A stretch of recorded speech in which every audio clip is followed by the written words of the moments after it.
Hello and welcome again to another exciting edition of Sports Check here on Ghana Web TV with me, Joseph Adamafio.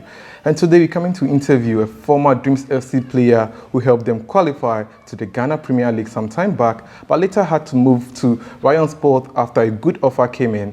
And currently he plays for Yanga in Tanzania. Well, we're taking a short break, and when we return, we'll delve into the discussion and I'll introduce my guest to you. Stay tuned. So you're welcome back from that short break. So my guest for today is Michael Sarpong. Michael, welcome. Thank you. How's the season been so far? It's been amazing by the grace of God. Yeah, you've been doing amazingly well and projecting Ghana on the map. So how did it all begin for you as a footballer? Thank you for the question. It began from where I started playing back in my primary school. We had like a school tournament, and there's a coach standing beside me, and he saw me play, and then he took me to the club called Gaddafi at Mamprobi Sempe. Okay. I started training with them, and then eventually I was promoted to the senior side. I started playing from there. So actually began from this small city called Mamprobi. Oh, okay. So Mamprobi has been very, very inspirational to you. Yeah. Like we've heard about players like Steven Appiah, the Sabers, and a whole number of players coming out of Mamprobi. How inspirational were they for you coming, growing up? They've been like so inspirational to me because all of us growing up, they were our mentors. We were trying to be like them. So we named ourselves by their names, like Steven Appiah, Emmanuel Clote, Saba, and stuff. So they paved the way for us, and then we are also following now. Throughout your journey, what was your breakthrough? How did your breakthrough come? Like your breakthrough to Dreams FC, did it just happen, or it was a steady process? So Mr. Kurt Kweku, now the Ghana president of the Football Association, he was the one who helped me move to Dreams FC. Actually, Dreams FC came for me at Liberty. Okay. When I was about to start a new season, and then Kurt called me. He was like, "Michael, I wanted to come to join Dreams FC." I'm like, "Yeah, that is sure. I'd love to join."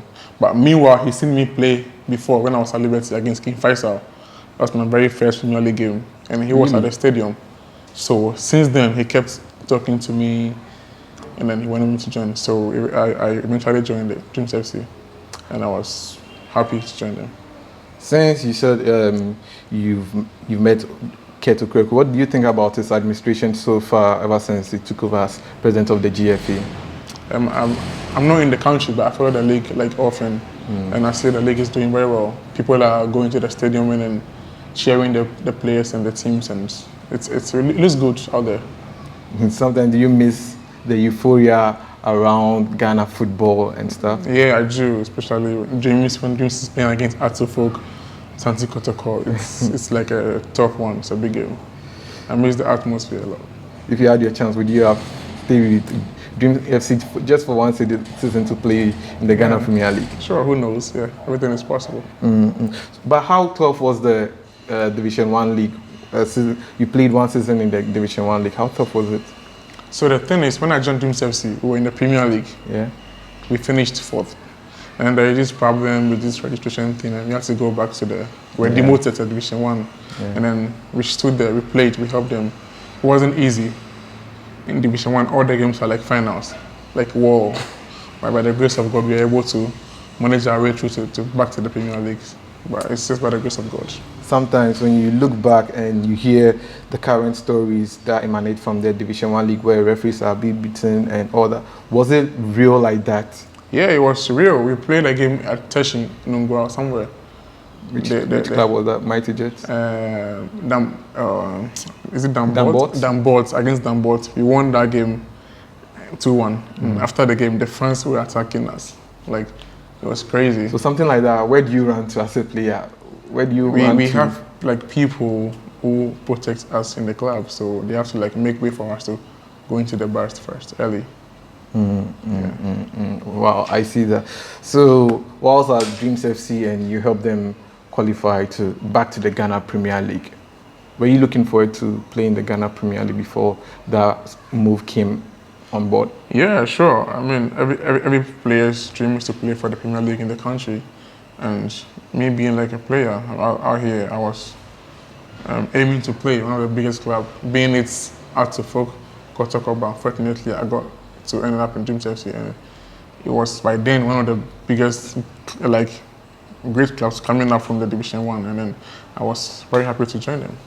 But then again, the announced documentary took over and football came on hold for some time, and then Ryan Sport came on board. Other moments when that offer came, what was running through your mind? Was it to stay in Africa or go to Europe? I actually had other offers I had an offer in Greece, but I was refused visa at the embassy. Oh. Right, and then after my agent called me, and my agent called me, there's a deal in Rwanda, and I wanted to play. So I went there to like just start playing to see how it's gonna go. So for you, it wasn't about the money? No, I just wanted to play. And at Ryan Sport, you did so well that you helped them win the league in the first season. How did that come true? Because there was a club that was on top, but they were struggling. But you came on board and you did the magic for them. I mean, it's by hard work, doing extra whilst everybody is sleeping, do extra work. And I wouldn't say I was alone. You know, the players helped me too. We worked as a team. We had a very great coach, Coach Robertino, who was like very, very helpful to us. So he was trying to like make us feel like we are like one family. So we were doing everything together. So that's the whole idea about it. You said while people were sleeping, you were working hard.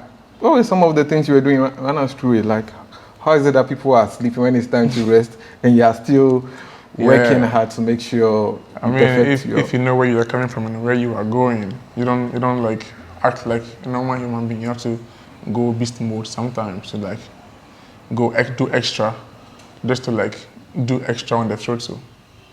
Yeah. And there was a time that one of your brothers in Ghana joined the club. How did that telepathy work for you? Actually, he was there first. Oh, he was there. Oh, okay. Actually, he was the one who made my agents got to know me from Ghana. Okay. And he took me. It's Prosper. Actually, he was there before I went there. And then we had a very like great great bond, like family. Is that the player we call Olokwe?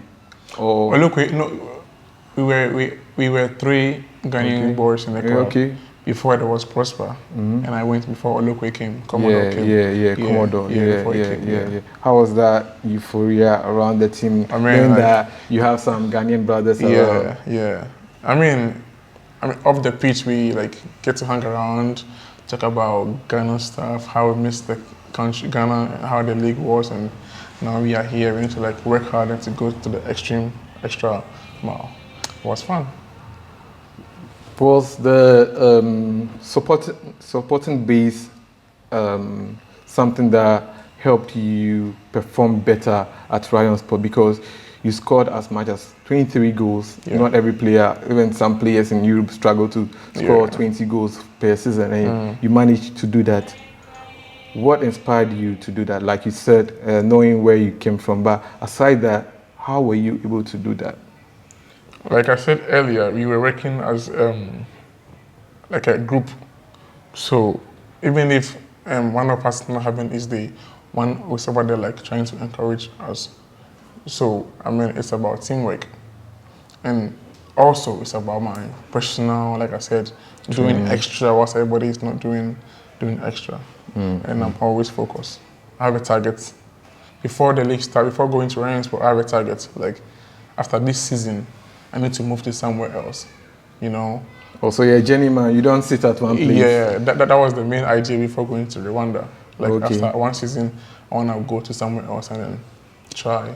That's why after doing so well, when the offer came for younger, you decided... I actually stayed there for another year before leaving. Because the club wanted me to stay there, the fans wanted me to stay, and then I must say you were making waves in Ghana, because anytime, every week you are in the stories, like every time you are in the headlines, scoring goals. So I wondered, like, who is this guy scoring goals all over Africa like that? Because there was one guy, John Entry in Egypt. He was also doing so well. So anytime we see Entry, we hear about Sarpong. Yeah. Whenever you see your name in the news headlines, like in Ghana, what was the mindset that hopefully you get a call up to the national team? Yeah, first of all, I would say just by the grace of God. But I mean, national team is there. If the call up comes, I'm cool. But my focus was with my present club at the moment. If the call up comes, I'll move. But I was just focused on making my craft look golden at where I was at the moment. Yeah. We'll come to the Black Stars, but let's talk about playing in the Ghana Premier League, the Rwandan League, and now in Tanzania. What is the difference? What is the difference between the two other leagues that you've played in outside the Ghana Premier League? I think football has one language, so it depends on the people around you, how they're gonna welcome you and how they're gonna play with you. But in general, I would say football has one language, and sometimes facilities also count a lot. And people who can. When you say facilities, which facilities are you talking about? Because stadiums, good pitches and stuff. Back in Rwanda, they have good pitches. Yeah. Tanzania also have few of the good pitches, but in Ghana, it was not too awesome, too good to play on. Okay. Yes, that's a problem. So aside the football pitches, sometimes we talk about the officiating, and we also talk about the clubs also making sure that players are well paid and all that. Is that something that the other countries do that we are struggling to replicate in our own country? I wouldn't compare that to playing outside, because when you are playing as a foreigner, everything is different from when you are playing in your country, Yeah, it's very different. So I wouldn't want to go to it's a very different thing altogether. Yeah. But who is your favorite player that inspires you as a striker? Thierry Henry. Thierry Henry. I thought it was Balotelli. No, it's Thierry Henry. I asked people about people comment that because they say I look like him. Oh, okay. Yeah, okay. My role model has been Thierry Henry. What about Thierry Henry that inspires you? Because he has some things that you also have, but what about him that inspires you the most? His style of play, his personality. Yeah. On and off the pitch. Yeah, I watch him a lot. Really? Yeah. Oh wow! Did you start as a striker when you started football? No, I started as a defender. I number 4. I came to the midfield, and when I was very young, we had a game, and then the coach was like, "Today you go and play number 9. Just go and play number 9." I just scored 3 goals, and then I started. Really? Yeah. And that's how it started. So you didn't start as a striker? No, I didn't start as a striker. Wow, that's nice. That's nice to know. Yeah. I never knew that. It's new to me, because some people just say, "Okay, I've always been a striker." Yeah, I was a striker. I started from defense, but me, where I was natured, our coach wouldn't make you play at a particular position. He keeps changing you. I can even be in the posting, be number 1. I can be right back, left back, anywhere. I can play everywhere in the field. Wow. Yeah. Have you ever been a goalkeeper before? Not yet. But one day, if, let's say, your goalkeeper but at trainings, I try. Really? Yeah. Well, which coach helped you develop your game? Which coach locally would you say was inspirational in your growth as a footballer? I would say Siki Akono. Wow. Yeah. The current Black Stars coach. Yeah. He really helped me when I was at Dreams FC. He made my game went up, top. Yeah.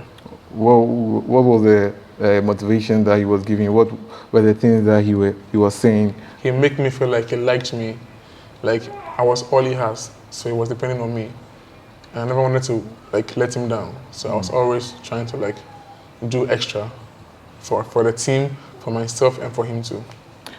About Siki Akono, let's talk about the Black Stars for now. The last time we couldn't qualify to the World Cup in Russia 2018. Now he has been tasked to make sure we qualify to the World Cup, and the AFCON, it's also in the Ghana in January. Do you think he has what it takes to help the team qualify to the World Cup, and not only that, but also excel at the AFCON? I think he's capable because he's trying to blend the squad with young ones and the senior ones. I think the senior ones will help the young ones coming up. I think it's capable. It's possible. We can get there, but we have to be determined. The players have to be determined, and we keep our focus.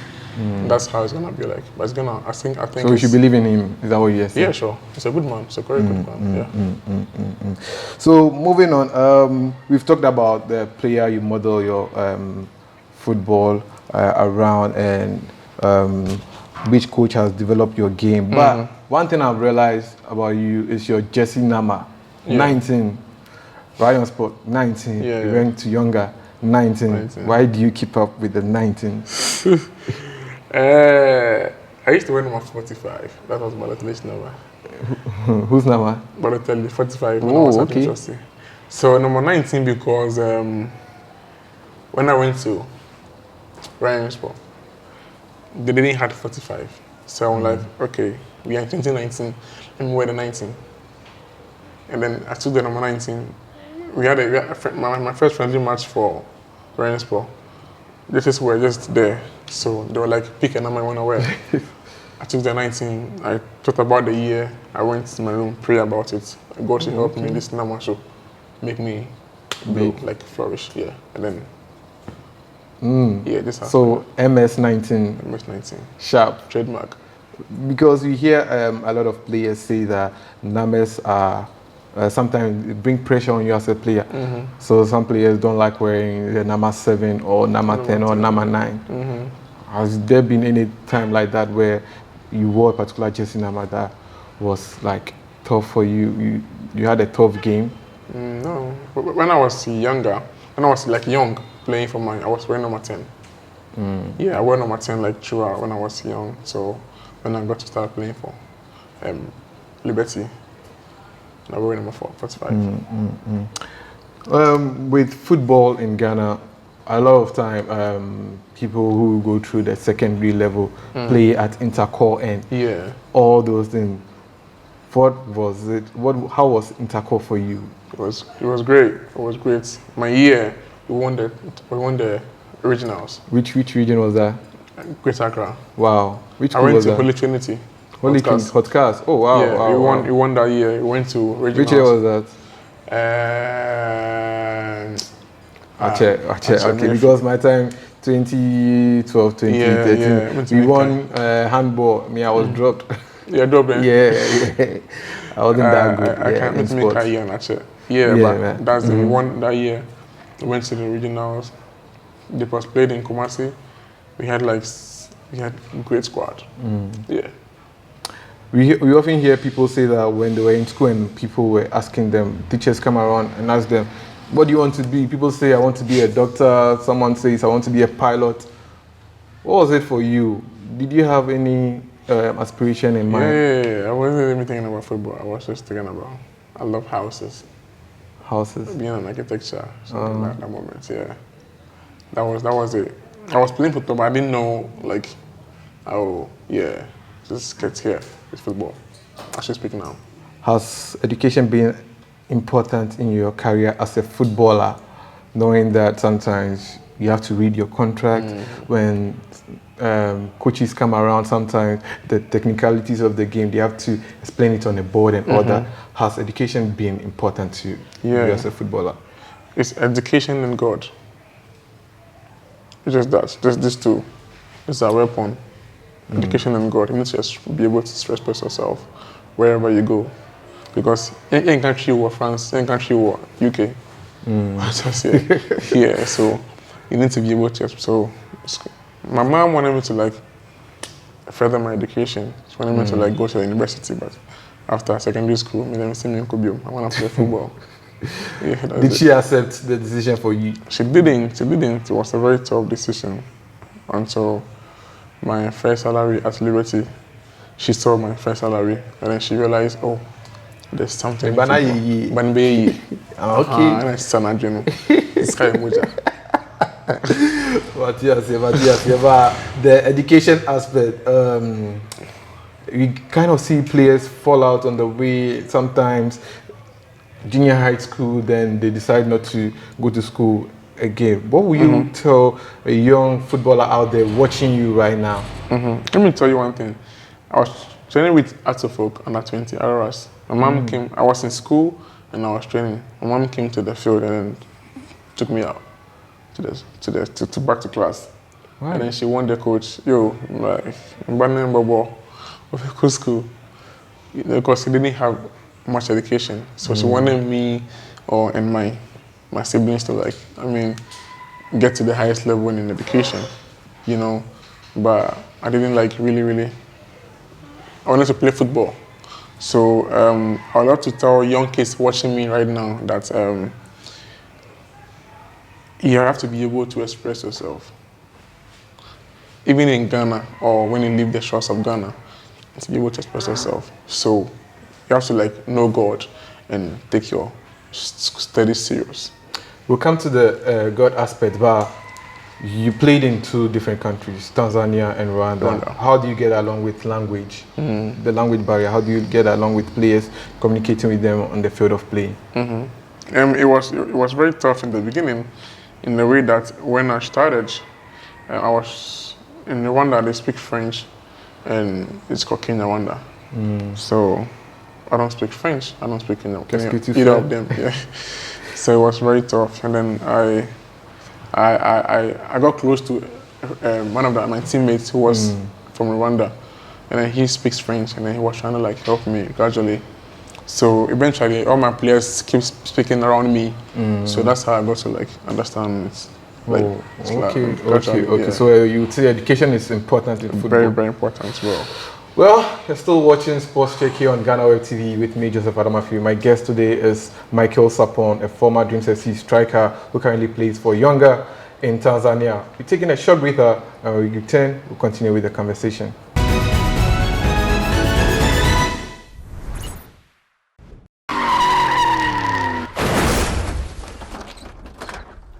Hi, my name is Nanama McBrown. I'm proud to be part of Ghana Web Road Safety Campaign.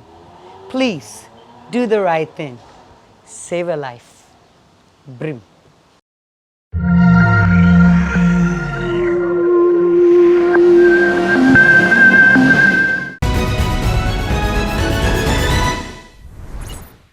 Welcome back from the break. You're still here on Sports Check with me, Joseph Adamafi, and my guest today is Michael Sarpong, who currently plays for Yanga as a striker.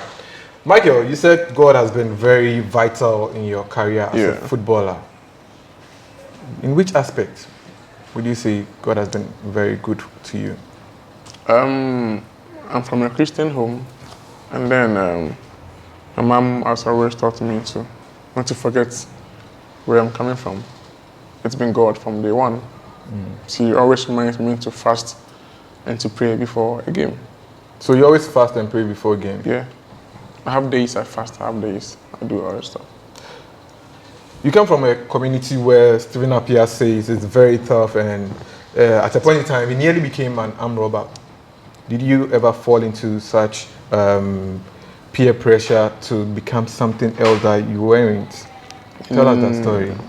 I had friends who were a bit of everything, but I don't know. I tried to stay on my lane, not to fall apart. You know, I don't know how that works. I didn't know how that came, but I wouldn't say I'm superior. But I have no idea how I was able to maintain my lane till here right now. We say it was God that kept you in there to make sure that although the opportunity wasn't coming for that breakthrough, still stayed in football and make sure, because for me, growing up at a point in time, the pressure out there was people becoming scammers. You have friends who were coming to school with mobile phones and all that. You complete SHS and finding job was difficult. And playing football too, sometimes when you don't get your breakthrough early, you end up deciding to become something else. So at a time when the breakthrough wasn't coming, was like when another documentary came and Dreams FC and the entire football had to go down. How were you coping? I was still training back home. I didn't have any different thoughts of not playing football. I was still working out, training and doing stuff at home. Yeah. Were you hoping that God will bring that opportunity? Yeah. I knew it's coming. I could feel it at that moment. Have you ever faced any difficulty growing up? Like, yeah, lots. Not boots crying, maybe. The money to eat we didn't have. How? Sometimes, how do you do that? How do you buy boots? Because yeah, it got to a point when football shoes to play, it was very difficult for us to get. What to eat, we need to call on people, reach on out our family members, someone, our cousins and people to help us. My pastor too, he didn't help me. Charlie, Albert.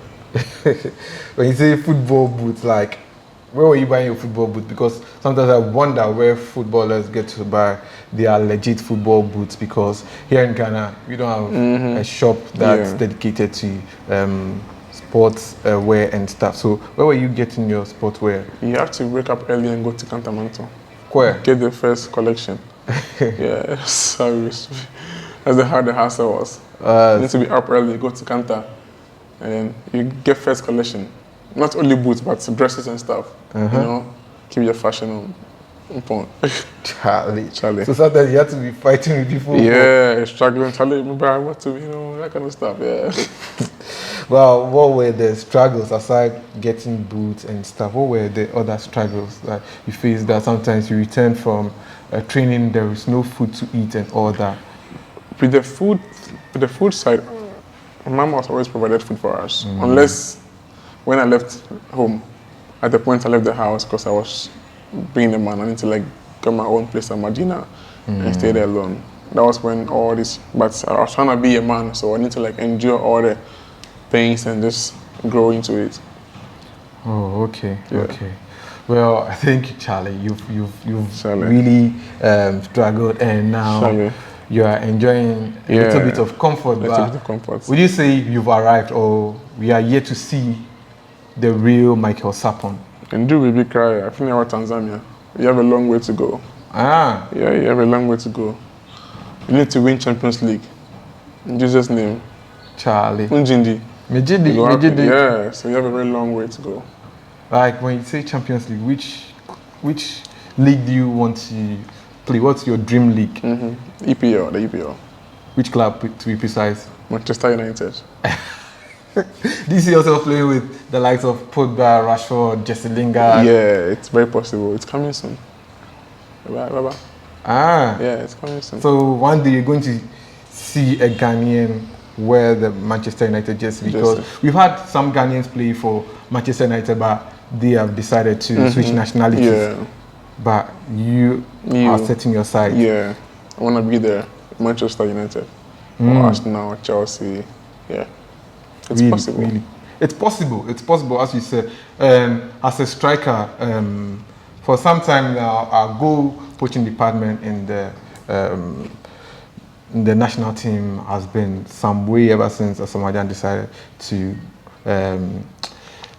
He's growing. I won't say he decided, but he's growing. And young players like you have to take charge and stuff. Wear your shoes and stuff. Sometimes, do you envisage that you will be in that team that Ghana will need to win the AFCON after 30 years and more? Yeah, I see myself getting there, becoming the next Asamoah Gyan. Yeah, it's possible. It's possible, you say? Move by faith, not by sight. Yeah. How do you intend to do that? Is it through your performance that you think you earn a qualification there, or what? Yeah, by putting in the work in my club I play. Then I get the call up. As a footballer, we always hear that people always say that you have to get more playing time at your club. Yeah, it's important. Is it the playing time or the money? Which one is important for players? one Obia Pisika. But then in our job, you know, when you are getting paid and you're not playing, like people, maybe you're playing outside, your family is looking up to you. They want to see you play week in, week out, and you're not playing, you're on the bench. They're not happy not seeing you in your club and every time. You're not happy. So we have to be playing and then giving them giving them results all the time. Yeah. Tell us about your foundation, the Michael Sarpong Foundation. What are you guys into? What do you do and all that?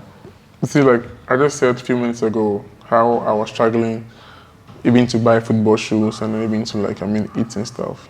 So just like I am right now, people are just at where I was before. Yeah. So like we're trying to reach them with the small that we have. Okay. Yeah.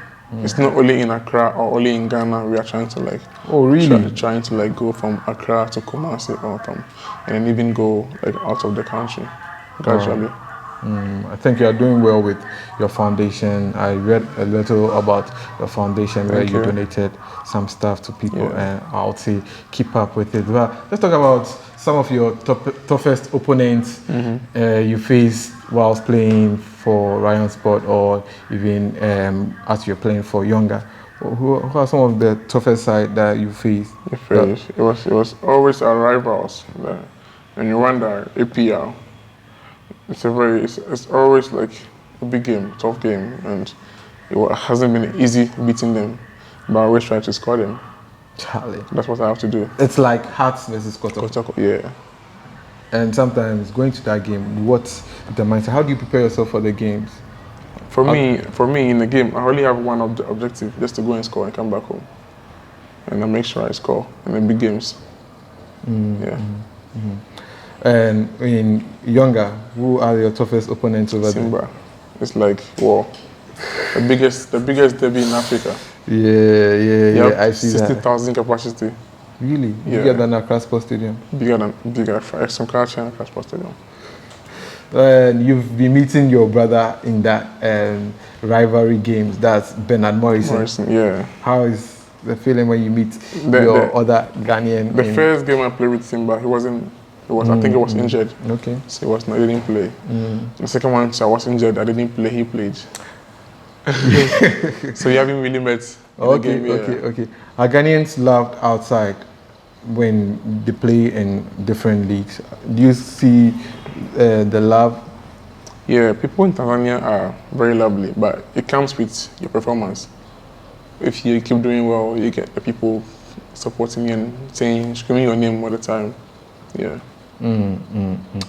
So before we wrap up with the conversation, you've told us about the club you want to play and all that, but what legacy do you want to leave behind? Once this is settled, you've come to the end of your career, maybe, I don't know where you want to finish your football career at, but what legacy do you want to leave behind as a footballer, knowing where you've come from and where you are going? I want to be mentioned among Abedi Pele's, Stephen Appiah, and the big names also. So I'm trying to like I told you, I have a long way to go. So I'm trying to build my craft in a very respectful way, where if people will hear my name, they'll know, oh, this guy was here, was doing this. So I want to leave a very nice legacy behind. After you're done with football, have you ever thought about being a coach, or you still want to continue with your architectural aspirations? Let's see. Let's see. Now the focus is on the game, so maybe a few months or years to end, and then I'll start trying to yeah, I'm planning alongside, but not as in 100%, 50, 20, 30 as time goes on. Before we wrap up, finally, give us your top 5 secrets of being a good player on the pitch. Just top 5. Top 5. For me, I'll speak as a striker. Before you get the ball, you need to watch the keeper. Okay. That's 1. You need to know how to stand. That's 2. And then you need to know when to score and when to pass. Sometimes we are not always supposed to score. We need to assist people to score too. That's 3 or 4. I think 3. 3. And they need to know where to shoot at. Okay. If you are like hits the ball, targeting them, yeah. And they need to be humble to respect their opponents too. Oh, okay. Yeah. And as well as listen to the coach. Coach too. Sometimes they see the game from afar. Yeah, sure. Well, this is where we bring an end to today's edition of Sports Check. Well, I couldn't be a footballer, but I'm glad I sat with a footballer, and he has given us the secret to becoming one of the best strikers on the planet. Well, my name is Joseph Adamafiu. We'll meet another time.